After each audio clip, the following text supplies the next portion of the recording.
அட ஓகே, இதுக்கு மேலே வேண்டாம், ஃப்ரண்டில் கார் நிற்கிது, போய் இடிச்சிடும்.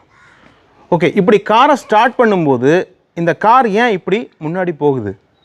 அதுலேயும் குறிப்பாக இந்த ரியர் வீல் வந்து சுத்தாமல் அப்படியே ஏன் இழுத்துட்டு போகுது? இதற்கு என்ன காரணம் அப்படின்னா, இந்த கார் இப்போ கியரில் நிற்கிது. இது ஒரு மேனுவல் கியர் கார், ஃபஸ்ட்டு கியரில் நிற்கிது. அதே மாதிரி ஹேண்ட் பிரேக் ஃபுல்லாக போடப்பட்டிருக்கு. அதனால தான் இந்த ரியர் வீல் வந்து சுத்தாமல் இருக்குது. இது என்னங்க புதுசாக இருக்குது? இப்போ வரக்கூடிய கார்களெல்லாம் இந்த மாதிரி ஸ்டார்ட் பண்ண முடியாதுல்ல மேனுவல் காரில் அப்படின்னு கேட்டால் கண்டிப்பாக ஸ்டார்ட் பண்ண முடியாது. இப்போ வரக்கூடிய எந்த ஒரு மேனுவல் கியர் காராக இருந்தாலும் அந்த காரில் நீங்கள் கிளட்சை அழுத்தினால் மட்டுமே ஸ்டார்ட் பண்ண முடியும். ஆனால் இந்த கார் பார்த்தீங்க அப்படின்னா 2011 மாடல் டாடா இண்டிகா கார். இந்த காரில் வந்து நீங்கள் கிளட்சை அழுத்தாமலேயே காரை ஸ்டார்ட் பண்ண இயலும். நிறைய பேருக்கு இப்போ வந்து சமீபத்தில் டிரைவிங் படிக்கிற பல பிகினர்ஸுக்கு தெரியாது. பல வருடங்களுக்கு முன்னாடி தயாரிக்கப்பட்ட கார்களில் இப்படி ஒரு விஷயம் உண்டு. இது ஒரு சேஃப்டி குறைபாடு அப்படின்னு கூட சொல்லலாம். எப்படி அப்படின்னா, இப்போ இந்த கார் வந்து நியூட்ரல் நின்றுச்சு அப்படின்னா எளிமையாக ஸ்டார்ட் ஆயிரும். இப்போ பாருங்கள், நியூட்ரல் போடுறேன்.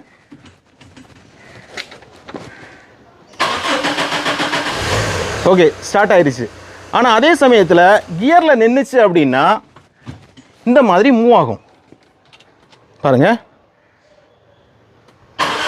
ஓகே, ஃப்ரண்டில் போகுதா? அதே சமயத்தில் நான் இப்போ ரிவர்ஸ் கியர் போடுறேன் பாருங்க.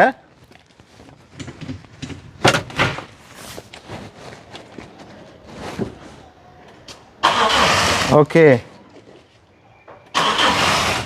ஓகே அப்படின்னா நீங்கள் இதுலேருந்து என்ன தெரிஞ்சுக்கிடணும் அப்படின்னா, நீங்கள் பழைய கார்களை வந்து எப்போது ஓட்டக்கூடிய சந்தர்ப்பம் ஏற்பட்டால் இப்போ உள்ள கார்களை வந்து மனசில் வச்சுக்கிட்டு நீங்கள் இக்னிஷனை ஆன் பண்ணிடக்கூடாது.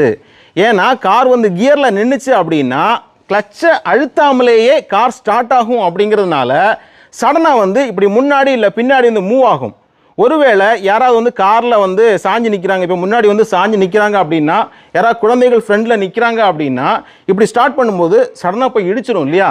அதனால் எப்பொழுதுமே பழைய கார்களை வந்து நீங்கள் ஓட்டும் பொழுது கண்டிப்பாக நியூட்ரல் போட்டு தான் ஸ்டார்ட் பண்ணணும். அல்லது நீங்கள் கியரில் இருந்துச்சு அப்படின்னா கிளட்சை அழுத்தி தான் ஸ்டார்ட் பண்ணணும். ஆனால் ஒரு விஷயத்தை பாருங்கள், எவ்வளோ பவர் இருக்குது பாருங்கள் இல்லையா? ஒரு 1000 கிலோ 1 டன் எடையுள்ள ஒரு காரை ஸ்டார்ட் பண்ணும் பொழுது அந்த செல்ஃப் மோட்டரோட பவரை வந்து நீங்கள் இதில் இருந்தும் புரிஞ்சுக்கிடலாம்.